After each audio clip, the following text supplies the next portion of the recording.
한테 피해 입혔으면 보상해야 돼, 안 해야 돼요? 해야 되는데 안 하고 있다는 얘기죠. 그러니까 안 한 사람들한테 조세도 부과하고 부담금 같은 거 부과하겠다 그런 얘기고, 남한테 이익을 줬으면 대가를 받아야 돼, 안 받아야 돼요? 받아야 되죠. 못 받고 있으니까 남한테 이익을 준 자들한테 보조금 지급하겠다, 조세를 감면해 주겠다. 그리고 나머지 좀 남기하셔야 됩니다. 정소부대다. 그 정사편 뭐라고요? 부사비. 정말 누구 피부냐고요? 너의 피부니 해갖고 기억하시면 됩니다. 정말 뭐라고요? 너의 피부니 이렇게 하시면 되고, 자, 지금까지는 이거 지울게요. 지금까지는 정부가 왜 개입하려고 하냐, 개입의 근거 이런 쪽으로 한번 생각했는데, 이런 걸 뭐라, 보조금 감면 이런 걸 전부 다 개입 수단이다 해집니다. 무슨 수단이라고요? 개입 수단, 수단이라는데, 개입 수단들을 다시 세 가지 정도의 형태로 한번 나눠보겠습니다. 개입의 수단들을 정부가 이런 식으로 개입하려고 하는데, 볼게요. 먼저 이용 과정. 자, 우리 교재 어디냐면 76페이지입니다. 노트 76페이지에 부동산 정책의 개입 수단 있어 없어요? 있죠. 우리 교재는 253페이지 있을 겁니다. 253페이지. 먼저 이용 과정에서 이걸 규제할 수 있습니다. 예컨대 자, 이 토지이용을 바람직한 방향으로 유도하기 위해서 이거 하지 말아라, 저거 하지 마라 규제할 수 있죠. 예를 들어서 어떤 지역이 토지 투기가 극성이다. 그러면 이런 지역에서는 거래할 때는 반드시 허가를 맡아라 이렇게 할 수 있죠. 이런 형태로 개입하는 걸요, 이용 규제라는 겁니다. 그러니까 각종 어디 갔어요? 각종 인가를 맡아라, 아니면요 인허가를 맡아라, 그 다음에 뭐 각종 규제를 하겠다, 이런 지역은 전용 주거지역이다, 공장 나가라 이렇게 할 수 있죠. 이렇게 개입하는 걸요 이용 규제라는 겁니다. 그 다음에 이제 직접적 개입은 보통 이제 부동산 시장이 불신에 근거한다 이렇게 표현합니다. 그러니까 시장 기능에 맡겼다가는 믿을 수가 없다는 얘기죠. 예를 들어 아까 같이 도로라든가 공원 이런 거 있죠. 교량 이런 것들은 시장 기능에 맡기게 되면 사적 주체가 이거를 개발하려고 안 하려고요? 안 하려고 하죠. 그리고 시장 기능에 맡겼다가는 극빈층들이 그 집 살 돈도 없는 거 아닙니까? 임대 받을 돈도 없죠. 그러니까 정부가 직접 나서서 도로도 깔고 공원도 만들고 아파트 지어서 팔기도 하고 임대도 하고 하겠다는 얘기죠. 이런 형태로 개입하는 걸요 직접적 개입이다. 그러니까 자, 정부가 부동산 시장에 들어가서 수요자라든가 공급자가 돼서 개입하는 이런 형태입니다. 땅도 구입하고, 그 다음에 도로도 깔고, 공원도 만들고, 그 다음에 도시도 만들고, 도시도 재개발하고 이렇게 할 수 있죠. 아파트 지어서 팔기도 하고, 이거 다 뭐라고요? 직접적 개입이다 해줍니다. 그래서 우리 문제를 풀다 보면 예와 예는 구분할 수 있습니다. 예. 그러면 이제 요 사이에 이제 간접적 개입이라고 있는데, 요것만 잘 정리하시면 되겠네요. 요거는 이렇게 암기하셔야 됩니다. 요거는 부동산 시장의 틀은 그대로 놔둔 상태에서, 메커니즘은 그대로 놔둔 상태에서 사이드에서 주로 조세나 금융수단 있죠. 요걸 동원한 형태입니다. 어떤 지역이 토지 투기가 극성이다. 그러면 그런 지역에서는 대출 안 해주겠다, 아니면 세금 왕창 부과하겠다는 얘기죠. 이렇게 개입하는 이런 형태를 뭐라고요? 간접적 개입이다 해줍니다. 그래서 요거는 좀 암기를 하셔야 됩니다. 자, 이 보조금을 지급했더니 부담스러워하더라. 이렇게 요 네 가지 정도만 잘 정리하시면 됩니다. 보조금을 지급했더니 어떻다고요? 부담스러워하더라. 자, 먼저 얘는 이제 보조금을 얘기합니다. 보조금, 조세수단, 금융수단, 그 다음에 부담금 이런 거 있죠. 이런 거 다 뭐라고요? 간접적 개입입니다. 그리고 여러 가지 지적이라든가 등기제도 이런 걸 보다 또 정비해서 소유권 이전을 도와줄 수 있죠. 이런 것도 일종의 다 뭐라고요? 행정적 지원 같은 것도 다 뭐라고요? 간접적 개입이라는 겁니다. 자, 그리고 얘는 이제 물어볼 가능성은 없는데, 그 부동산 학자들은 그 헷갈리는 게 하나가 두 개 있는데, 직접적 개입 방법 중에 다른 거는 도 할만한데 5번과 6번에 분양가 상한제, 임대료 상한제 이거 있어 없어요? 있죠. 요거는 분양가를 이거 이상 받지 말아라 이렇게 하는 거 아닙니까? 그죠? 임대료도. 그럼 이거는 분양가를 규제하는 거니까 이용상 규제 아니냐, 이용하는 과정에서 여러 가지 규제하는 거 아니냐 이렇게 생각할 수 있는데, 제 생각에도 이용상 규제로 집어넣는 게 바람직한 겁니다. 근데 이제 부동산 학자들이 꼭 이상한 형태로 이거를 직접적 개입 쪽에 집어넣습니다. 어떤 쪽이라고요? 직접적. 그러니까 그냥 암기하세요. 그 사람들이 가서 시험에 내는 거니까. 그러니까 자, 이 임대료 규제라든가 분양가 규제는 시장 기구 있죠? 시장 기구의 가격 기구를 완전히 바꿔 놓는 겁니다. 그러다 보니까 이 가격을 이거 이상 못 받게 하는 거죠. 이것도 일종의 직접적 개입이다. 이렇게 얘기합니다. 무슨 개입이라고요? 직접적 개입이다. 이렇게 얘기합니다.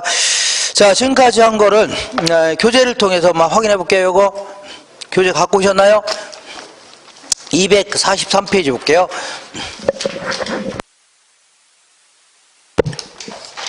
243페이지에 자, 찾으셨죠? 맨 아래에 보니까 부동산 정책 있어 없어요? 있죠? 그래서 한 장 넘겨볼게요. 한 장 넘겨보시면 244페이지 아래에서 한 7번째 줄, 자, 정부의 부동산 시장 개입의 필요성이다 해갖고 그 밑으로 좀 내려가면 정치적 기능, 자, 정치적 기능의 기억번의 2번째 줄, 사회적 목표를 달성하기 위하여 시장에 개입하는 겁니다. 어느 정도의 형평성, 어느 정도의 효율성을 달성할 것인가를 뭐라고 한다고요? 사회적 목표를 달성하기 위해서 개입하는 걸요. 정치적 기능. 오른쪽 볼게요. 자, 니은번에 중간에 보면 저소득층에 대한 주택 공급에 대한 여러 가지 주택 정책, 이런 건 거의 다 뭐라고요? 정치적 목적으로 개입하는 겁니다. 그 밑에 경제적 기능은 기억번의 2번째 줄 볼게요. 시장 실패를 수정하기 위하여. 뭘 수정한다고요? 시장 실패를 수정하기 위하여. 니은번에 보니까 그래서 2번째 줄 볼게요. 니은번의 2번째, 자원이 효율적으로 배분되도록 정부가 지도하는 거 있죠? 이걸 뭐라고요? 경제적 기능이다.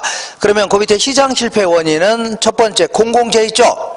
공공재는 동그라미 1번 볼게요.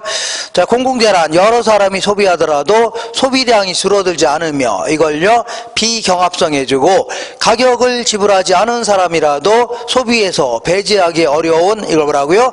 비배제성이라는 특성이 있죠. 이런 재화를 공공재를 하는데, 요거는 동그라미 2번의 첫 번째 줄 중간에 무임승차자의 문제, 무슨 문제라고요? 무임승차자의 문제 때문에 그 2번째 줄에 과소생산 문제가 발생합니다. 어떤 생산이라고요? 과소생산. 그 다음 그 밑에 2번 볼게요.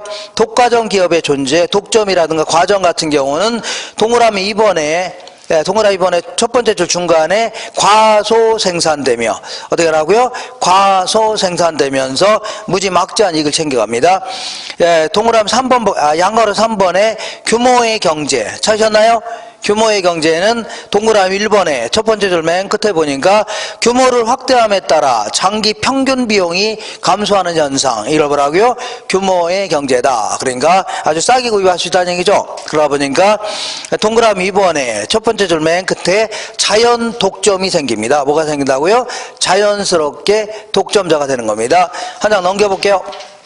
맨 위에 정보의 비대칭이다 해서 첫 번째 줄 동그라미 1번에 첫 번째 줄 중간에 경제 주체들 간의 비효율적인 정보의 배분.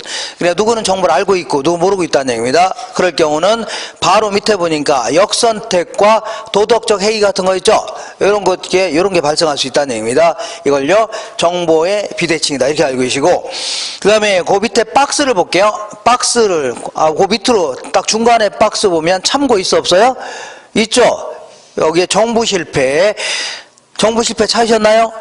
자, 동그라미 1번에 시장 실패를 수정하기 위한 정부의 개입이 바로 밑에 보니까 경제 상태를 더욱 악화시켰다는 얘기입니다. 경제 상태를 뭐라고요? 더욱 악화, 이런 걸요 정부의 실패라는 겁니다. 그 밑에 외부 효과 알아볼게요. 외부 효과는 자, 첫 번째 줄 부동성과 인접성과 밀접히 관련되는 겁니다. 꼼짝 못하니까 손해보는 거고 옆에 있으니까 손해보는 거 아닙니까? 그죠? 그래서 기억번 볼게요. 기억번은 외부 효과란 어떤 경제 주체의 경제 활동이 시장 기구를 통하지 않는다는 얘기는 가격이라든가 수량이 반영이 안 된다는 얘기죠. 시장 기구를 통하지 않고 거래 쌍방이 아닌 제3자에게 처음부터 의도한 건 아니라고 했죠. 의도되지 않은 영향을 미치는 효과, 이걸 뭐라고요? 외부 효과라는 겁니다. 이건 디귿번 해볼게요. 외부 효과는 생산 과정에서 발생하는 경우도 있고 어떤 경우라고요? 소비하는 과정에서도 발생할 수 있는 겁니다. 남한테 담배 막 피우고 있으면 남한테 피해를 줘야 안 줘요? 줄 수 있죠. 이런 걸요 소비하는 과정입니다. 오른쪽 볼게요. 오른쪽에 247페이지 그림 바로 아래 보면 정의 외부 효과 있어 없어요? 있죠. 그래서 동그라미 1번에 기억번에 두 번째 줄 맨 끝에 제3자에게 미치는 이익을 주는 효과로 이익을 받는 사람이 그에 대한 대가를 지불하지 않는 경우, 이걸 뭐라고요? 정의 외부 효과라는 겁니다. 그 다음에 다른 거는 한 장 넘겨볼게요. 맨 후에 248페이지 맨 후에 부의 외부 효과 찾았죠? 그럼 기억번에 첫 번째 줄 맨 끝에 보니까 자, 제3자에게 손해를 가져다 주는데도 이에 대한 대가를 지불하지 않는 상태, 이걸 뭐라고요? 부의 외부 효과라는 거고. 자, 다른 거 다 필요 없고 249페이지에 그 박스 있어 없어요? 박스 있죠? 박스를 잘 기억하시면 됩니다. 그 정의 외부 효과는 거기 사적 비용보다는 사회적 비용이 작고 사적 편익보다는 사회적 편익이 크다는 얘기죠. 요거하고 오른쪽에 자 오른쪽도 좀 기억하시면 됩니다. 정사편 뭐라고요? 부사비다 이렇게 하고 그 밑에 정의 외부 효과는 과소생산, 부의 외부 효과는 뭐라고요? 과대생산됩니다. 그러면 자 과소생산 바로 아래 보니까 그럼 어떻게 해결해야 되냐? 보조금이라든가 조세를 감면해주고 이런 식으로 개입하겠다는 얘기고, 오른쪽에 부의 외부 효과는요 과대생산 바로 밑에 보니까 두 번째 줄에 벌과봉을 부과하거나 바로 밑에 중과세 혹은요 지역 지구제 이런 거 실시한다는 얘기죠. 그죠? 아까 했었죠? 그리고 자 맨 아랫줄에 보니까 아랫 박스 보니까 정의 외부 효과는요 휨피가 나타날 수 있는 겁니다. 뭐라고요? 휨피. 오른쪽에 부의 외부 효과는요 님비 현상이 발생합니다. 뭐라 한다고요? 님비 현상. 이렇게. 그 다음에 한 장 넘겨볼게요.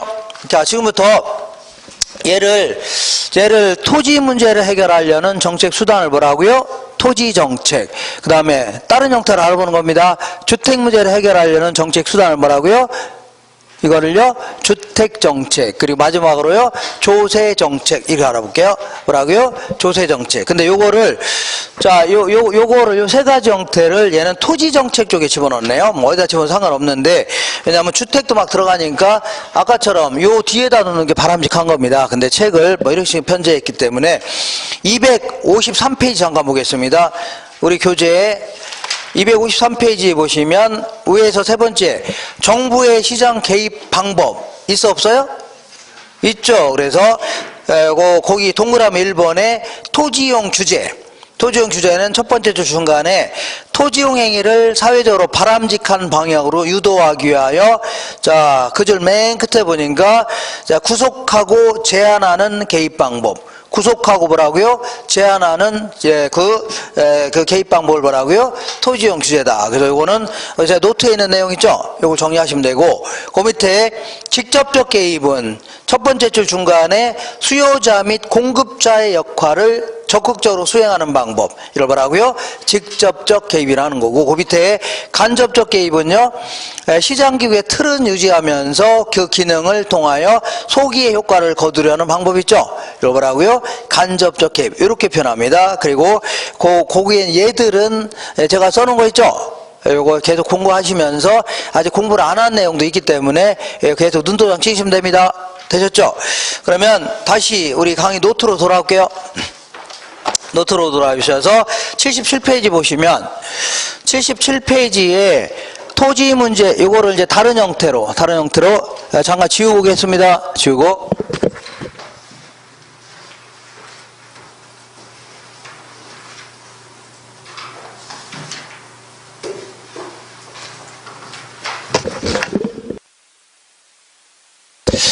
자, 그래서 가능하면 이제 노트 위주로 해서 정리하시다가 이해가 안 되시면 뭐 책을 읽어보시고, 자꾸 노트 위주로 해서 이거 생각을 많이 하셔야 됩니다. 이렇게 그 책을 본다고 해서 확확 이해되는 것도 아니에요. 내용 거의 비슷합니다. 오히려 너저분하게 써 있으니까 이해하기 더 힘듭니다. 너저분하게. 그러니까 잘 생각하시면서 이해 안 되는 거 있으면 일단 넘기세요. 뭐라고요?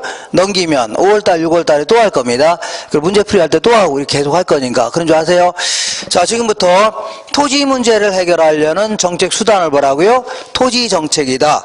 주택 문제를 해결하려는 정책 수단을요? 주택 정책. 그 다음에 조세 정책. 이렇게 알아볼게요.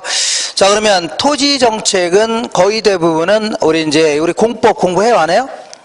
하죠. 거기 있는 내용들입니다. 거기 있는 내용들이기 때문에 오늘은 뭐 지역 지구제 정도만 하고 5월달, 6월달에 할게요. 다 1, 2월달에 한 거기 때문에. 근데 일단은 정부가 요 지역을 도로를 깔겠답니다. 공공의 이익을 위해서 뭘 깔겠다고요? 도로를 깔겠답니다. 근데 갑이 여기 땅을 갖고 있는 사람이 땅을 팔으랬더니 뭐라 하냐면 팔기 싫은데요? 이렇게 나올 수 있죠. 그잖아요? 팔기 싫은데 그러면 이 도로를 깔 수 있어 없어요? 없네요. 그리고 아까 같이 어떤 지역에 주택가가 있는데 연탄공장이 남한테 피해를 줘야 안 줘요? 주죠. 너 연탄공장 나가라고 하니까 얘가 뭐라고 하냐면 아니 내 땅인데 내 맘대로 하겠다는데 네가 웬 참견이냐 나올 수 있죠. 그럼 이런 식으로 하게 되면 정책을 제대로 수행할 수 있어 없어요? 없다는 얘기입니다. 그죠? 그러면 이런 정책을 수행하기 위해서는 뭔가 좀 명분이 좀 필요하다 그런 얘기입니다. 이걸요 토지 공개념 해줍니다. 뭐라고요? 토지 공개념. 한번 읽어볼게요. 공공의 시장 개입을 위한 명분이 될 수 있는데 사익과 공익의 조화를 기하며 공공복리를 우선시키려는 토지 정책적인 개념. 여기까지도 약간 이해가 안 가는데 이렇게 생각하시면 됩니다. 결국은 공익 목적으로는 공공 다수의 이익을 목적으로는 사유재산에 규제를 가할 수 있다. 이러한 논리, 이걸 뭐라고요? 토지 공개념 해주는 겁니다. 다시 할게요. 공공 다수의 이익을 위해서는 자본주의국가에서는 개인의 소유를 인정해요, 안 해요? 인정하죠? 그러니까 개인의 이익을 추구하는 거는 좋지만 공공 다수의 이익을 위해서는 때로는요 사유재산에 규제를 가할 수 있다. 이런 논리를 뭐라고요? 토지 공개념 이렇게 얘기합니다. 그래서 우리 헌법 제122조에 보면은 자, 국토를 효율적으로 이용, 개발, 보존하기 위해서는 법률이 정하는 바에 따라서 각종 제한과 의무를 부과할 수 있다. 이렇게 하면서 여러 가지 우리 공법에 나오는 내용들 있죠? 우리 공법 공부해요, 안 해요? 할 거 아닙니까? 국토이익 및 이용에 관한 법률이라든가 이런 것들이 전부 다 결국은 이런 토지 공개념에 입각해서 주로 개인의 소유 토지 있죠? 이런 데다 주로 이제 규제를 가하고자 하는 법률들입니다. 알겠죠? 전부 다 이렇게 하시면 됩니다. 자, 그 중에서 가장 대표적인 게 뭐냐면 용도 지역지구제입니다. 용도 뭐라고요?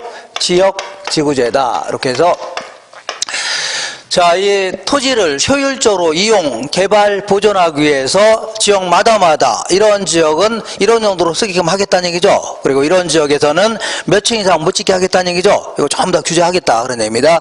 이걸요 용도 지역지구제 이렇게 합니다. 예컨대 우리나라 지도가 이렇게 있다면 이렇게 여기는 이제 북한이니까 어떻게 할 수 없고 자 어디 갔어요? 이러한 지역은 뭐냐면 이런 지역은 자 이러한 지역은 도시지역이다 이렇게 할 수 있네요. 무슨 지역이라고요? 도시지역. 이러한 지역은요 뭐 농림지역이다 이렇게. 이러한 지역은요 자연환경보전지역이다 이렇게 막 정할 수 있죠. 그리고 이런 거는 이제 뭐 관리지역이다 해서 앞으로 이런 지역으로 편입이 예상되는 이러한 지역이죠. 이런 걸요 관리지역 해줍니다. 그리고 이제 이걸 더 점점 세분화할 수 있네요. 그 도시지역이라 하더라도 뚝뚝 자른 다음에 이런 지역은요 주거지역, 상업지역, 뭐 공업지역 할 수 있어 없어요? 있죠. 그리고 아무리 도시라 하더라도 저런 위에 산 같은 게 있어 없어요? 있으면 좋겠죠. 그런 걸요 녹지지역 해주면 되겠네요. 뭐라 한다고요? 녹지지역 해주면 됩니다. 자, 그 다음에 관리지역도 이렇게 좀 세분화해서 이렇게 관리지역도 이렇게 세분화해서 이렇게 쪼갤 수 있어 없어요? 있죠. 이렇게 해서 앞으로 도시지역으로 편입이 예상되지만 자 지금은 당장은 자 이 주변 지역의 용도 지역과의 관계상 자 이 도시적으로 정하기는 아직은 곤란한 지역 같은 거 있죠. 이런 거 뭐라고요? 요거를 그 계획관리구역 해줍니다. 뭐라고요? 계획관리지역. 그 다음에 앞으로 자연환경 보전지역으로 편입이 예상되는 지역이지만 아직은 정하기는 아직 곤란한 지역 있죠. 이걸 뭐라고요? 이거를 보전관리지역이다. 얘는 뭐라고요? 이거는 생산관리지역 해줍니다. 이렇게 정할 수 있죠. 이렇게 정하는 걸 뭐라고요? 지역 용도 지역제라는 겁니다. 뭐라고요? 용도 지역제. 그리고 지역마다 때로는요, 토지용 규제를 강화하거나 완화시킬 필요가 있다는 얘기죠. 이거를 지구제라는 겁니다. 그러니까 여기 어디 갔어요? 이러한 지역은 미관지구다. 이런 지역은요, 경관지구다. 뭐 방화지구다. 이렇게 정할 수 있죠. 자, 그래서 지금부터 용도 지역은 중첩해서 지정하면 안 됩니다. 예를 들어 주거지역 겸 상업지역 이렇게 되면 안 돼요. 일종 전용 주거지역 겸 일반 주거지역 이렇게 되면 안 됩니다. 전부 다 중첩해서 지정하면 돼요, 안 돼요? 안 됩니다. 근데 요걸 용도 지구라 하는데 얘는 중첩해서 지정이 가능합니다. 그래서 방화지구 겸 경관지구 이렇게 할 수 있어 없어요? 있다는 얘기입니다. 그죠? 그리고 아무리 도심 한복판이라 하더라도 철근 콘크리트만 있으면 돼요, 안 돼요? 안 되겠죠? 그러니까 좀 개발을 좀 제한할 필요도 있네요. 개발 제한 구역이다. 시가와 조정 구역이다. 이렇게 정하는데 어디가 이렇게 정하는 거는 다 우리 공법에서 공부합니다. 공법에서 이런저런 어떤 용도로 쓰게끔 하겠다. 그리고 이 건폐율, 용적률 통해서 건물의 크기 있죠? 이런 걸 다 규제하고 있습니다. 그러면 여기서는 이런 정책을 수행했을 때 어떠한 경제적 효과가 있나 이런 측면에서 알아볼게요. 여기가 이제 주택가가 딱 있습니다. 주택가가 딱 있는데 어떤 사람이 자기 땅이라고 연탄 공장을 딱 차렸습니다. 딱 차렸어요. 그러면 남한테 피해를 줘야 안 줘요? 주죠. 그러니까 빨래 널면은 시커매지고 그러죠. 그 다음에 뭐 시끄럽고 그 다음에 뭐 시커먼 차 왔다 갔다 하니까 뭐 동네도 지저분해지죠. 그러다 보니까 아무래도 집값도 떨어지고 그래서 크게 손해볼 수 있죠. 그죠? 그런다고 해서 적정한 정신적 물질적 보상하면 상관없는데 보상 안 하죠. 이런 거 뭐라고요? 부의 외부 효과라는 겁니다. 무슨 외부 효과라고요? 부의 외부 효과. 대표적인 시장 실패 아닙니까? 누구는 손해보고 가만히 있다가 누구는 상대도 이익 보는 거 아닙니까? 맞아, 안 맞아요? 맞죠? 그래서 안 되겠다. 이걸 해결하려고 이 지역을 전용 주거지역 이렇게 정했다면 무슨 지역이라고요? 전용 주거지역 이렇게 정한다면 어떤 효과가 있나 그런 얘기입니다. 자, 볼게요. 그러면 자, 보세요. 그러면 연탄공장 나가라는 얘기죠? 앞으로 나갈 예정 아닙니까? 나가. 그러면 동네가 아주 쾌적한 동네로 바뀌어요, 안 바뀌어요? 바뀌죠? 그러면 부의 외부 효과가 제거되거나 감소되면서 이 동네에 살고 싶어요, 안 살고 싶어요? 살고 싶죠? 그러니까 서로 아파트 구입하려고 가격이 막 하다 보니까 가격 올라갈 수 있을 겁니다. 맞아, 안 맞아요? 맞죠? 그러면 기존에 부동산을 갖고 있었던 사람 있죠? 아파트 갖고 있는 사람들은 잠만 자고 일어나니까 가격이 막 팍팍 올라간다는 얘기죠? 무지 막지한 이익을 챙길 수 있네요. 이걸 뭐라고요? 사전적 독점 이렇게 표현합니다. 뭐라고요? 사전적 독점. 애초에 부동산을 갖고 있었던 사람이 누리는 어마어마한 불로소득이다 해서 뭐라고요? 사전적 독점이다. 이게 상당히 문제가 될 수 있습니다. 왜냐하면 자 보세요. 자, 똑같이 생긴 아파트가 있는데 여기도 아파트가 있고 아파트가 있는데 여기는 전용 주거지역, 여기는 공업지역으로 묶어놨다. 그러면 누구는 이득보고 누구 손해보죠? 지역 간의 형평성, 이게 상당히 문제가 되는 겁니다. 뭐가 문제라고요? 지역 간의 형평성이 문제가 될 수 있다는 얘기입니다. 다만 자, 이거는 세대 간의 형평성 높일 수 있다 이겁니다. 왜냐하면 이거는 우리 시대에 자, 결과적으로 얘는 우리 시대의 개발지역과 보존지역을 철저히 구분해 나가면서 관리해 나가겠다는 거 아닙니까? 그죠? 그러다 보니까 우리 후세대가 후세대용으로 쓸 땅이 계속 남아요, 안 남아요? 남을 수 있죠. 우리가 무분별하게 다 개발하게 되면 후세대가 쓸 땅이 없어질 겁니다. 그러니까 우리 후손들한테 잘 보일 수 있다는 얘기죠. 그러니까 지역 간의 형평성은 문제가 되지만 세대 간의 형평성은 높일 수 있다는 얘기죠. 이렇게 하시고 어쨌거나 단기적으로 여기서 끝난 겁니다. 단기적으로. 근데 장기적으로 볼게요. 장기적으로 자, 이 가격이 이렇게 좋아졌어요, 안 좋아졌어요? 좋아졌죠. 그러니까 자, 옛날이나 지금이나 아파트시는 건축비는 별 차이가 없다 가정해보자. 뭐는 똑같다고요? 건축비는 차이가 없는데 갑자기 가격이 좋아졌어, 안 좋아졌어요? 좋아지니까 여기다가 건설업자가 여기다 아파트 짓고 싶어, 안 짓고 싶어요? 짓고 싶은데 요거는 시간이 걸려요, 안 걸려요? 꽤 걸린다는 얘기입니다. 그러니까 장기적인 효과가 되는 겁니다. 장기적으로는 점점 이 지역에 아파트 물량이 많아져요, 적어져요? 많아진다는 거예요. 지어서 팔려는 게 많아지죠? 어떤 지역에 마늘의 생산량이 많아진다면, 공급량이 많아진다면 가격이 올라갈까요? 떨어질까요? 떨어지는 거하고 똑같은 겁니다. 되겠죠? 이 지역에 아파트 물량이 많아지면 가격이 점점 떨어집니다. 떨어지는데 어디까지 지어지냐면 옛날보다 가격이 좋은 한은 계속 지어대려고 하죠. 요게 없어질 때까지는 계속 지어대려고 한다는 얘기입니다. 이게 바로 장기적인 효과가 되는 겁니다. 자, 다시 한번 요걸 그래프를 통해서 알아볼게요. 한 장 넘겨보겠습니다. 넘겨보시면, 자, 이게 이제 지역지구제 실시하기 전에 수요와 공급이 이렇게 만나는 점에서 요거 약간 좀 까탈스럽습니다. 균형 가격과 수량이 딱 결정돼 있었는데, 이렇게 P0, 얘는 뭐랄까요? Q0 딱 결정돼 있었는데, 이 지역을 전용 주거적으로 정하겠다. 그러면 연탄공주가 나가라는 얘기죠? 그죠? 그러면 이 동네가 아주 쾌적해졌어요? 안 쾌적해졌어요? 쾌적해지는 거 아닙니까? 그럼 이 동네에 살고 싶어? 안 살고 싶어요? 살고 싶죠? 그러면 주택 수요는 증가할 겁니다. 이렇게 증가하겠네요. 이게 바로 뭐라고요? 단기적인 효과가 되는 겁니다. 무슨 효과라고요? 단기적인 효과. 그래서 자, 수요가 증가하는 바람에 가격이 막 올라갈 수 있네요. 이렇게 올라갈 수 있네요.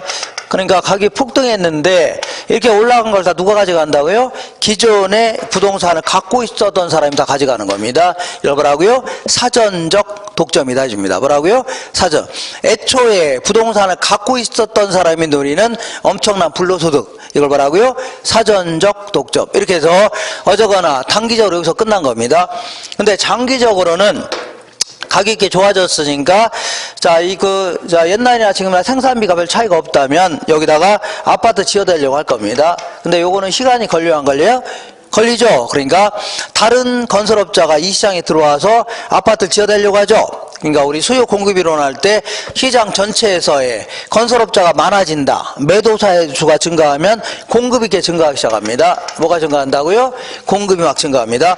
장기적으로. 알겠죠? 장기적으로. 근데 자, 공급이 이렇게 증가하면 가격이 떨어져요, 안 떨어져요? 떨어지죠? 근데 어디까지 공급이 증가하냐면 옛날보다 가격이 좋은 한은 계속 들어오는 겁니다. 여기까지 들어올 수 있겠네요. 여기까지 들어오는 거는요, 비용 불변 산업입니다. 옛날이나 지금이나 건축비가 똑같다는 얘기입니다. 그러면 여기까지 들어오는 겁니다. 원래의 가격이 될 때까지도 공급이 증가합니다. 근데 안타깝게도 비용 증가 산업이 일반적입니다. 뭐가 일반적이라고요? 건축비가 옛날보다는 증가하는 게 일반적이죠. 왜 그런가 볼게요. 자, 이 지역의 아파트 가격이 올랐어요, 안 올랐어요? 올랐으면 아파트 지으려면 뭐가 필요하냐면 건축 자재도 있어야 되고 노동력도 있어야 되고 땅도 있어야 돼, 없어야 돼요? 땅 있어야 돼, 없어야 돼요?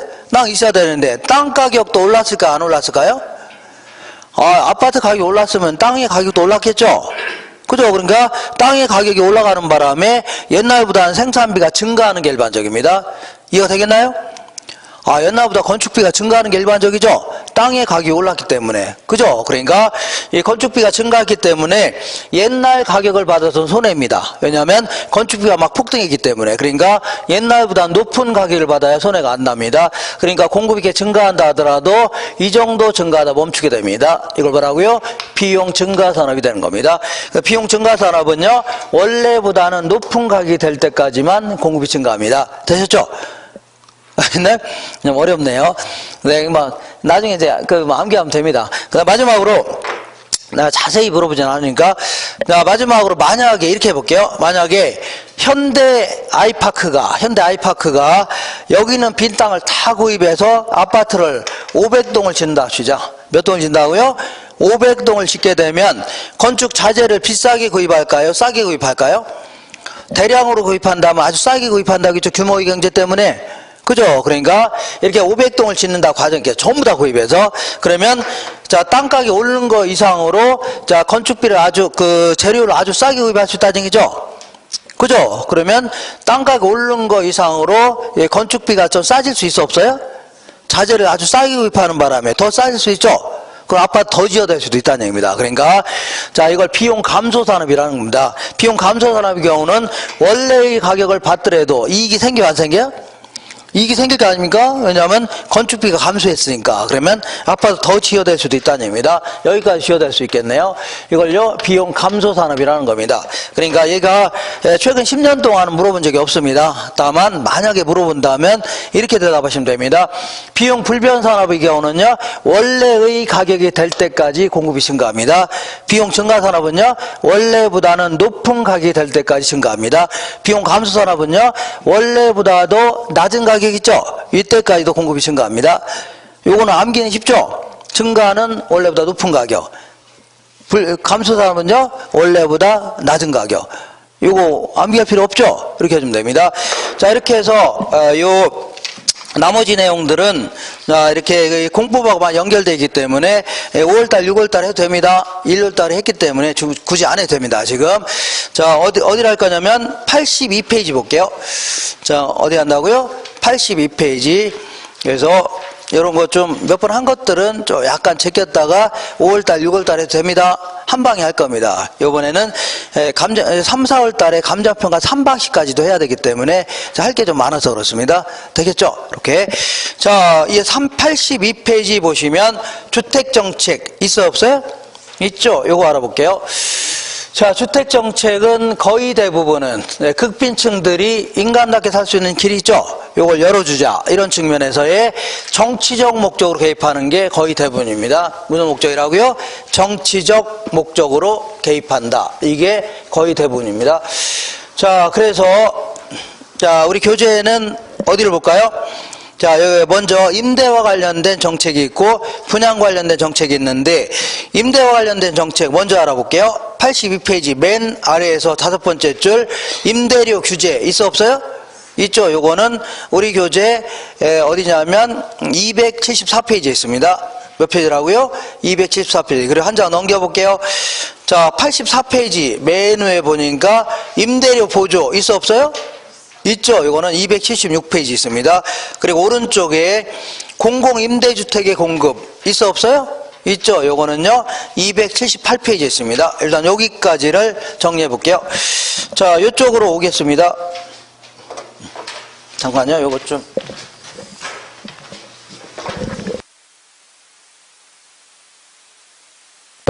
자, 맨 먼저 임대료를 어떻게 하겠다고요? 규제하겠다. 이걸요 임대료 규제 이렇게 합니다. 자, 임대료 규제는 이렇게 볼게요. 어떤 지역이 있는데 어떤 지역이 아파트가 한 20평 기준으로 해서 임대주택이 20평 기준으로 임대료가 한 50만 원 정도가 형성되어 있는데 시장에서 이거 너무 비싸요? 안 비싸요? 비싸다. 그러니까 120만 원 벌어서 50만 원씩 임대료 내기 힘들다는 얘기죠. 그래서 니네들 자 20만 원 이상은 받지 말아라. 이렇게 하는 걸 뭐라고요? 임대료 규제 이렇게 합니다. 뭐라고요? 임대료 규제. 그리고 얘는 요거 이상 올라가면 돼요? 안 돼요? 안 되죠. 그러니까 여기까지만 올라가라. 이걸요 임대료 상한제 이렇게 되게 합니다. 임대료 상한제. 그래서 어쨌거나 얘는 자, 이 시장 균형 가격보다 낮은 수준에서 결정해야 어떤 효과가 있는 거지. 니네들 80만 원 이상 받지 말아라. 이렇게 한다면 이미 50만 원 다 받고 있어? 안 받고 있어요? 받고 있죠. 아무런 효과가 없는 겁니다.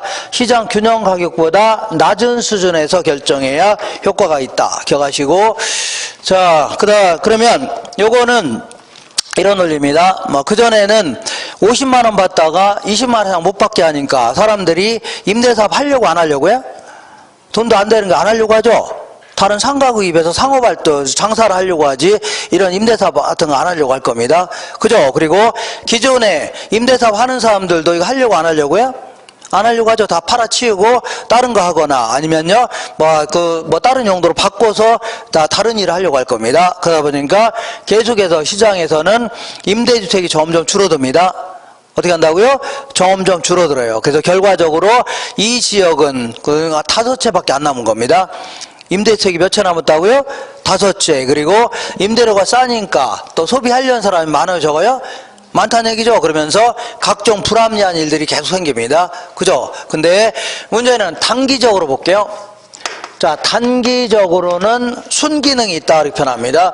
자, 지금부터 얘는 극빈층들을 위한 제도이기 때문에 극빈층들의 혜택을 본다. 그러면 이거는요, 효과가 있는 정책입니다. 극빈층 혜택을 못 본다. 그러면요, 효과가 없는 정책입니다. 되겠죠? 그러면 단기적으로 순기능이 있다. 그 얘기는 극빈층의 혜택을 볼 수 있다는 얘기죠. 왜 그러냐면 임대료 20만 원 이상 못 받게 하니까 사람들 임대사업 하려고 안 하려고요? 안 하려고 하는데 당장 때려칠 수는 없죠. 그죠? 그러니까 예를 들어 임대차 기간이 1년 반 남았다. 그럼 1년 반 동안 해야 돼요? 안 해야 돼요?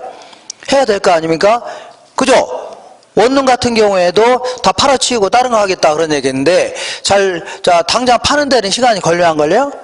걸리죠? 용도 변경하는데도 걸릴 거 아닙니까? 그러니까 단기적으로는 자, 공급량이 거의 안 줄어들기 때문에 세입자가 50만 원에다가 20만 원만 낼 수 있다는 얘기죠? 혜택을 봐요? 못 봐요? 볼 수 있다는 얘기입니다. 됐죠? 근데 장기적으로는 누구 하나 혜택을 못 보는 아주 안 좋은 기능만 생길 수밖에 없는 겁니다. 이걸요, 역기능이 생긴다 이겁니다. 안 좋은 기능을 뭐라고요? 역기능. 오늘 그래프를 통해서 알아볼게요. 이거 장기적인 그래프입니다. 무슨 그래프라고요? 장기적인 형태의 그래프인데, 자, 어쨌거나 수요와 공급이 이렇게 만나는 점에서 자, 균형 임대료하고 균형 수급량이 결정돼 있었는데, 균형 임대료 50만 원. 근데 이거 너무 비싸다. 그래서 안 되겠다. 니네들 20만 원 이상 받지 말아라. 이걸요, 규제 임대료다 입니다. 뭐라고요? 규제 임대료. 그래서 이거를요, 임대료 규제 혹은 임대료 상한제. 이거 이상 올라가면 돼요? 안 돼요? 안 되죠? 여기까지만 올라가라는 얘기입니다. 그러면 사람들은 임대료 이렇게 규제하니까 20만 원 이상 못 받게 하니까 사람들은 임대사업 하려고 안 하려고요? 안 하려고 하겠죠. 그러니까 공급량이 계속 줄어들게 됩니다. 그리고 임대료가 싸니까 소비하고자 하냐고 많아지겠죠. 그러면서 결국은요, 자, 이 시중에는 그러니까 이 지역이 급기야는 임대수익이 10채밖에 안 남은 겁니다. 몇 채라고요? 10채. 그리고 임대료 싸니까 소비하고자 하는 사람 많아요, 적어요? 많죠. 근데 임대수익이 몇 채 안 되니까 자, 집 구하지 못한 세입자가 널려 있는 겁니다. 이걸 초과 수요다 이렇게 표현할게요. 무슨 수요라고요? 초과 수요. 어쩔 수 없이 달동네 살고 집을 못 구하는 바람에 달동네 사는 사람들이 수두룩하다는 얘기죠. 이런 식으로 해서 초과 수요가 생긴다. 집 구하지 못한 세입자가 널려 있다는 얘기죠. 그러면서 각종 불합리한 일들이 생길 수밖에 없는데, 자, 볼게요. 자, 요거는 임대인의 입장에서는 어떤 행동을 할 것이고, 얘는요, 임차인의 입장에서는 어떤 행동을 할 것이고, 정부라든가 시장 입장에서는 어떠한 현상이 나타나나 보겠습니다. 먼저, 임대인의 입장에서는 사람들이 임대사업 하려고 안 하려고요? 안 하려고 하죠. 그러니까 임대사업에 대한 투자를 자꾸 기피하려고 할 겁니다. 뭐하러 임대사업 합니까? 다른 장사는 하려고 하죠. 그죠? 그러니까 임대사업에 대한 투자를 자꾸 뭐라고요? 기피하려고 하고, 그 다음에 기존에 임대사업 하는 사람들도 아파트 5채가 있다. 임대사업 하고 있었는데 다 팔아치우고 다른 장사 하려고 하겠네요. 그 다음에 원룸 하는 사람들도 이 돈도 안 되죠. 그러니까 팔아치우고 다른 거 하는 거, 아니면 안 팔리면요, 용도를 자꾸 다른 용도로 바꿔서 할 수 있다면 하려고 할 겁니다. 그러니까 기존의 용도를 다른 용도로 자꾸 전환하려고 합니다. 전환하려고 하니까 자꾸 임대수익은 줄어들죠. 몇 채 안 남는다는 얘기입니다. 그리고 옛날에 이 50만 원 받을 때는 세입자가 와서 도배지 좀 교체해 주세요. 그러면 얼른 교체했죠. 네, 지금은 도배지 교체해 주세요. 그러면 뭐 붙이고 살라고요? 몇 번 했었는데 신문지 붙이고 사세요 이렇게 나오는 거죠. 그러니까 너 아니라도 들어올 사람이 많아요, 적어요? 널려있는 게 세입자라는 얘기죠. 예비 세입자들. 그러니까 살기 싫으면 나가라는 얘기입니다. 굳이 나한테 신경 쓰게 하지 말고. 그러니까 임대주택의 질적 수준 자체가 매우 저하될 가능성이 높아집니다. 뭐라고요? 매우 저하될 가능성. 그 다음에 이번에 임차인의 입장에서는 집 구하는 게 쉬워요, 어려워요? 집 구하기가 상당히 어렵다. 특히 자, 이 신혼부부 같은 경우는 최초로 이제 집을 구하는 자, 이런 사람인데, 자, 집이 꽉 들어차 있으니까 집 구하는 게 쉬워요, 어려워요? 더 힘들 수밖에 없네요. 그리고 내가 요번에 춘천으로 전근 가려고 합니다. 어디라고요? 춘천. 그런데 거기도 마찬가지로 집 구하다 못 구해서 여기서 출퇴근할 수 있는 거죠? 아닌가요? 이런 걸요, 주거이동이 감소된다 해줍니다. 자, 주거이동이 감소된다. 이게 무슨, 왜, 뭐가 문제냐? 이거는 한두 사람이 여기서 차 끌고 왔다 갔다 한다. 그러면 개인의 문제가 될 수 있는데, 많은 사람들이, 수없이 많은 사람들이 전부 다 여기서 차 끌고 왔다 갔다 한다는 얘기죠. 그죠? 그러면 이거는 사회 전체적으로 안 나가도 돼야 될 비용이 나가요, 안 나가요? 나가는 거죠. 사회 전체적인 어떤 손실로 이어지는 겁니다. 그리고 특히 대도시 같은 경우는 교통 혼잡 같은 거 심해져, 안 심해져요? 심해지죠. 그러니까 거기에 따른 사회적 손실 이런 게 상당히 클 수밖에 없는 겁니다. 그리고 이번에 어떻게 하다 보니까 20만 원에 집을 구할 수 있는 사람 입장에서 볼게요. 구할 수 있는 사람 입장에서는 그 집값 싸니까, 임대료 싸니까 에라 모르겠다 50평짜리 빌려서 인간답게 살아보자는 얘기죠. 쓸데없이 과소비가 생길 가능성도 매우 농후해집니다. 그러니까 이것도 일종의 시장 실패로 다 이어지는 겁니다. 넓은 의미에서는. 그다음에 정부 입장에서는 임대사업 한 사람이 계속 줄어들죠. 그러니까 옛날에는 임대사업자들이 많아갖고 소득세 수입이 굉장히 많았는데 지금은 임대사업을 때려친 사람이 많기 때문에 소득세 수입이 급감하면서 정부를 꾸려나가는 것도 힘들 수 있다는 얘기죠. 이거 문제가 되겠네요. 그 다음에 이번에 어떻게 하다 보니까 집 구하지 못한 세입자가 춘천에 가서 내가 계약서에는 20만 원 써드릴게요. 그 대신 몰래 한 30만 원 더 드릴 테니까 기존의 세입자 내보내고 내가 들어갈게요. 이렇게 할 수 있어 없어요? 있죠. 이런 식으로 불법적인 암시장이 형성됩니다. 그러다 보니까 이건 내 20만 원 이상 못 받게 했더니 몰래 50만 원에 거래하고 있다는 얘기죠. 이중가격이 형성되면서 시장 자체가 엉망이 될 수밖에 없는 겁니다. 그러다 보니까 결국은 임차인은 세입자를 지원해주기 위해서 나온 제도인데 단기적으로는 혜택을 볼지언정 장기적으로는 별로 그다지 혜택을 못 보는 안 좋은 제도로 바뀔 수가 있는 겁니다. 되셨죠? 나머지 제가 언급하지 않는 것들은 지금 하지 마세요. 한 장 넘겨보겠습니다. 그래서 안 되겠다. 임대료를 우리가 공짜로 주겠다는 걸 뭐라고요? 임대료 보조 이렇게 얘기합니다. 뭐라고요? 임대료 보조다. 임대료 보조하는 방법은 크게 두 가지가 있는데 우리 같은 소비자들한테 이걸 지원해 줄 수도 있고 그 다음에 이제 공급자들한테 지원할 수 있는데 이 공급자한테 지원해 주는 것은 건설업자를 지원해 주겠다 그런 얘기입니다. 뭐라고요? 건설업자. 어쨌거나 소비자한테 지원해 주는 경우는 어떤 극빈층이 월세를 40만 원 냈었는데 이게 너무 임대료 부담이 크다는 얘기죠. 그래서 극빈층을 선정해서 한 가구당 가구당 한 30만 원 정도를 뭐 지원해 주겠다 혹은 보조해 주겠다 이렇게 한 거 뭐라고요? 소비자 보조라는 거고 이 공급자 보조는 건설업자를 좀 지원해 주겠다 뭐 그런 얘기인데 어떤 건설업자가 임대 아파트 지어서 우리나라 같은 경우는 8년 이상 임대사업 하고자 한다면 이걸 준공공 아파트다 해서 여러 가지 세제상 지원을 해줍니다. 뭐라고요? 세제상. 근데 여기서는 그냥 돈으로 준다고 가정해보자. 세금을 지원해주든. 그러니까 어떤 건설사가 임대 아파트 지어서 임대사업 하고자 한다면 한 동 질 때마다 100억 들어가는데 한 동 질 때마다 예를 들어 한 50억 정도를 좀 지원해주겠다. 보조해주겠다. 이런 걸 뭐라고요? 공급자 보조라는 겁니다. 뭐라고요? 공급자 보조. 그러면 소비자한테 지원해줄 경우는 어떤 효과가 있나 그런 얘기입니다. 자 보세요. 그러면 이건 약간 어려운 얘기인데 원래는 이 사람이 40만 원 냈었는데 지금은 30만 원 지원을 해줘요 안 해줘요? 지원 받았죠?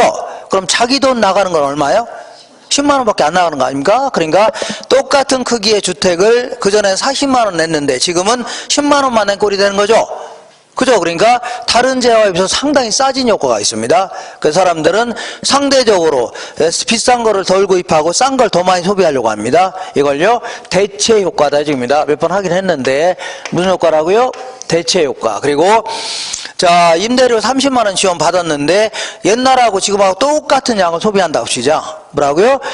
옛날하고 지금이나 임대주택이 됐든 다른 재화가 됐든 똑같은 양을 소비한다면 30만 원 남아요 안 남아요? 남죠? 그러면 소득이 증가된 효과가 있습니다. 무슨 효과라고요?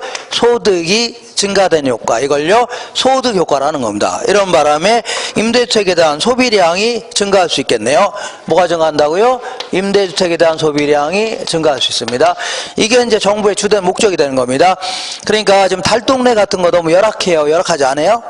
열악하죠. 그러니까 우리가 돈 좀 지원해 줄 테니까 좀 깨끗한 동네 가서 살아라는 얘기입니다. 좋은 동네, 옆 동네. 그리고 10평, 12평 열악하죠. 그러니까 좀 넓은 집에 가서 살아, 그런 얘기입니다. 이해가 되겠죠? 이게 이제 정부 정책 효과입니다. 뭔 효과라고요? 정책 측면이 요건데, 근데 문제는 어떤 사람, 이런 사람도 있을 수가 있겠네요. 어떤 사람이냐면 나는 30만 원 지원 받아도 지금 살고 있는 집이면 충분하다. 이런 사람이 간혹가다 있을까 없을까요? 아, 지금 나 달동네가 좋다는 얘기죠? 이런 사람이 있어 없어요? 있을 수 있다는 얘기입니다. 그러면 이 사람은 30만 원 받은 거 이거를 버릴래나요? 공짜로 줬으니까 그냥 버릴래나요?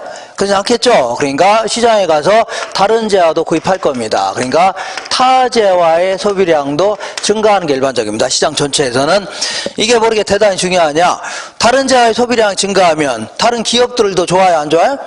좋을 거 아닙니까? 그러니까 물건 잘 팔리니까 많이 만들려고 하니까 거기는 구성원들도 월급도 많이 받고, 자, 그러다 보니까 경제 활성화, 이게 도움이 될 수 있다는 얘기죠. 그 얘기하는 겁니다. 이번에는 공급자한테 지원해 주는 거 볼게요. 공급자한테 지원해 주게 되면 그전에는 한 동 지을 때마다 얼마 들어갔다고요? 100억이 들어갔는데 지금은 50억을 지원해 주니까 50억만 있어도 한 동 지을 수 있어 없어요? 지을 수 있죠? 그러면 50억 남아요, 안 남아요? 남으니까 옆에 한 동 또 지을 수도 있겠네요. 맞죠? 그러니까 단위당 생산비가 이제 감소하기 시작합니다. 생산비가 감소하면서 막 공급이 증가할 수 있어요. 뭐가 증가한다고요? 공급. 물론 장기적인 효과지만 공급이 증가하죠. 그러면 시장에는 임대 아파트가 많아져요, 적어져요? 많아질 거 아닙니까? 그러면 자연스럽게 물량이 많아지면 임대료는 하락하기 시작합니다. 뭘 한다고요? 하락한다. 그런 얘기죠. 그렇지 않나요? 그러면 결과적으로 누가 혜택을 본다고요? 세입자가 혜택을 보는 이런 형태입니다. 누가 혜택을 본다고요? 세입자가 혜택을 본다 그런 얘기입니다. 근데 요거는 이 소비자한테 지원해 줄 때는 얘들이 가고 싶은 데 가서 살면 될 거 아닙니까? 근데 얘들은 공급자한테 지원해 주면 얘들이 지어놓은 데 가서 살아야 되죠? 그죠? 애들 학교는 여기 있는데 지어놓는데 저기 도시 끝에다 지어놨다. 그러면 거기까지 가서 살아야 될 거 아닙니까? 그래 아무래도 주거지 선택의 자유를 보장받기는 곤란하다. 이러한 좀 단점이 있겠네요. 주거지 선택의 자유를 보장받기는 어떻다고요? 곤란하다.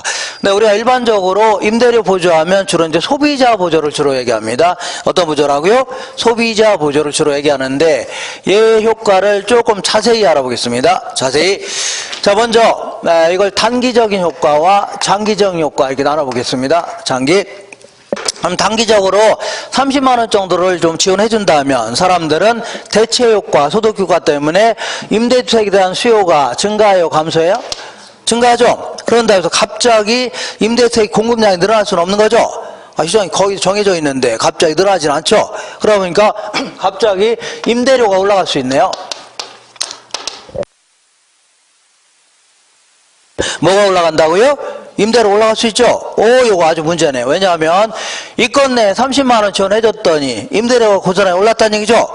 그죠? 그러면 이거는 세입자는 혜택을 못 보고 오히려 뭘까요? 집주인, 여기서 임대인은 집주인을 얘기합니다. 집주인이 이익을 초안에 얻는다는 얘기죠? 그러니까 30만 원 지원해준 효과 다 누가 가져간다고요? 집주인이 가져가는 겁니다. 이거 상당히 문제가 되겠네요. 그죠? 그래서 근데 문제는 주택정책은 장기적인 정책이 중요한 건데 자꾸 단기적인 효과만 자꾸 보려고 해서 그런 겁니다. 그러면 임대료가 좋아졌으니까 이렇게 생각할 겁니다. 어떤 정년퇴직자가 내가 이번에 퇴직하게 되면 퇴직금 좀 긁어 모으고 그 다음에 대출 좀 끼고 해서 아파트 한 5채 정도 구입해서 임대사업이나 할까 이런 사람 생겨 안 생겨요? 생기죠. 그리고 또한 원룸이나 구입해서 원룸 사업 할까 이런 사람 생겨 안 생겨요? 생긴다는 얘기입니다. 그러니까 장기적으로는 임대주택의 공급이 증가하기 시작합니다. 뭐가 증가한다고요? 공급. 그럼 공급이 증가하면 물량이 많아져요, 안 많아져요? 많아지니까 임대료는 올라갈까요, 떨어질까요? 떨어지겠죠. 그러면 임대료는 올라갔다 다시 내려왔죠. 그죠? 그러니까 임대인의 초과인은 없어지게 되는 겁니다. 그 대신 올라갔다 다시 내려왔죠.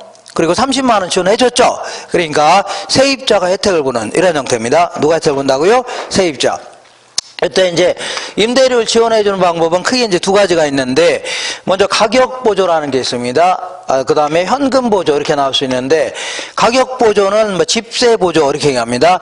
현금 보조는요 소득 보조 이렇게 얘기하는데, 가격 보조는 우리가 30만 원 지원해 줄 테니까 너 임대료로만 써라. 뭘로 쓰라고요? 임대료로만 사용해라 하는 걸 뭐라고요? 가격 보조해 줍니다. 그 다음에 현금 보조는요 뭐 다른 용도로 쓸 수도 있다는 얘기죠. 이걸 뭐라고요? 현금 보조라는 겁니다. 그러면 자, 정부 정책 효과는 무슨 효과라고요? 정부 정책 효과는 뭐가 크냐면 가격 보조가 큰 겁니다. 정부가 왜 30만 원씩 지원해 주냐면 달동네 같은 거 있죠? 이거 없애려고 하는 겁니다. 그러니까 자, 너 우리가 자 지원해 줄 테니까 좋은 동네 가서 살아라는 얘기죠. 그 넓은 집에 가서 살아라는 얘기입니다. 그러니까 이게 주된 목적 아닙니까? 정책 효과는 뭐가 크다고요? 가격 보조가 큽니다. 근데 이거는 소비자 효용 측면에서는 뭐가 더 크다고요? 현금 보조가 유리합니다. 왜냐하면 나는 30만 원 받더라도 지금 당장 나 애가 수술해야 된다는 얘기죠. 수술비로 써야 되겠다. 아니면요 애가 학비가 좀 부족한데 학비로 써야 되겠다는 얘기죠. 요걸 써야 되겠다는 얘기입니다. 그러니까 소비자 효용 측면에서는 자기가 쓰고 싶은 거 있죠. 이게 쓰는 게 훨씬 낫다는 얘기입니다. 우리나라에서는 국민기초생활보장법에 따라서 그동안은 현금 보조 형태였었습니다. 무슨 보조라고요? 현금. 그러니까 동사무소에서 최저 생계비에 못 미치는 그러니까 이 가구 있죠. 요거 선정해서 최저 생계비 정도에 상응하는 만큼이죠. 요거 이제 돈을 지원해 준 겁니다. 그럼 요걸 가지고 뭐 학비도 쓰고 아니면요 주거비도 쓰고 의료비도 쓰고 하라는 얘기죠. 이렇게 했었는데, 자, 이 가격 보조의 가장 대표적인 게 뭐냐면 주택 바우처 제도입니다. 뭔 제도라고요? 바우처 제도다. 이건 일종의 쿠폰이라 생각하시면 됩니다. 뭐라고요? 쿠폰. 그러니까 이런 형태가 원래는 이제 한 8년 전에서부터 서울시에서 시범 운영하고 있었습니다. 그래서 이건 어떻게 하냐면 쿠폰을 나눠주는 겁니다. 뭐라고요? 쿠폰을 나눠주게 되면 집주인이 한 달에 한 번씩 월세 달라고 해야 하나요? 할 거 아닙니까? 그때 이제 쿠폰, 받은 쿠폰이죠? 요걸 집주인한테 주는 겁니다. 그러면 쿠폰 가지고 시청이라든지 가서 돈을 바꾸면 되죠? 결국은 임대료 형태로 쓸 수밖에 없는 형태입니다. 뭐라고요? 임대료. 요게 이제, 원래는 이제 시범 운영하다가 2014년도부터 박근혜 정부 들어서 이거를 전면 시행하고 있는데, 금액은 상당히 낮습니다. 뭐라고요? 금액은 상당히 낮아요. 그래서 어쩌거나 듣기만 하세요. 과세소득이 88만 원이 안 되는 자, 과세소득이라는 게 뭐냐면 보통 소득세는 2018년도에 발생한 소득 있죠? 요거를 다음 연도 5월 달에 신고하는 게 원칙입니다. 그래서 2018년도에 예를 들어서 소득이 이만큼이라 쳐볼게요. 회사 다니면서 받은 돈이 이 정도 된다고 치자. 그러면 여기서 이제 뭘 빼야 되냐면 그 근로소득자라면 근로소득공제를 상당히 많이 해줍니다. 상당히 이만큼 빼줍니다. 이렇게. 자, 그리고 또한 여기서 또 뭘 빼야 되냐면 인적공제라고 해서 배우자가 있거나 본인이 있거나 본인도 있고 배우자 있으면 배우자 공제, 부양가족이 있으면 부양가족 공제, 아니면요 뭐 이게 애들이 어리다 그러면 어린애도 공제해 줍니다. 그리고 연로자가 계시면 연로자도 이제 부양가족으로 있다는 얘기죠. 이런 사람이라든가 장애인이라든가 이런 사람이 다 공제해 줍니다. 되겠죠? 이런 게 이제 인적 공제라는 겁니다. 이만큼 빼줍니다. 이렇게. 그 다음에 특별 공제라고 해서 물적 공제라고 해서 자, 이 보험료 같은 거 낸 거 있죠? 그 연금 보험료라든가 건강 보험료라든가 카드 대금 쓴 거 같은 거 있죠? 이런 걸 상당 부분 이제 빼줍니다. 이렇게 빼서 이제 여기다가 이제 세율을 이렇게 부과하는 겁니다. 요거를 과세소득 해줍니다. 뭐라고요? 과세소득이 88만 원이 안 되는 자가 그 2017년도 기준으로 해서 자, 500만 명입니다. 뭐라고요? 500만 명. 이런 사람들은 세금 낼 게 거의 없습니다. 뭐라고요? 왜냐하면 우리 소득세 세율이 최저 6%인데 요거 해봐야 뭐 얼마예요? 한 5만 원 정도밖에 안 되죠. 그리고 요걸 또 이거 신고하게 되면 또 돈을 또 까줍니다. 그러니까 돈 낼 게 있어 없어요?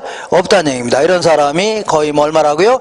500만 명 가까이. 그러니까 이런 세금 안 내는 게 좋아요, 안 좋아요? 안 내는 게 좋을 듯한데 문제는 세금을 왜 안 냅니까? 소득이 없으니까 안 내는 거죠. 이런 사람 입장에서 세금 내고 싶을 겁니다. 돈 많이 벌어서 뭐라고요? 세금 내고 싶은데 세금 낼 돈도 없는 거 아닙니까? 이런 사람이 뭐라고요? 500만 명이 넘어갑니다. 이 중에서 97만 명 정도를 선정해서 요거를 자 한 달에 한 11만 원 정도에 상응하는 바우처를 실시하고 있는데 집주인한테 그냥 직접 주는 겁니다. 일종의 뭐라고요?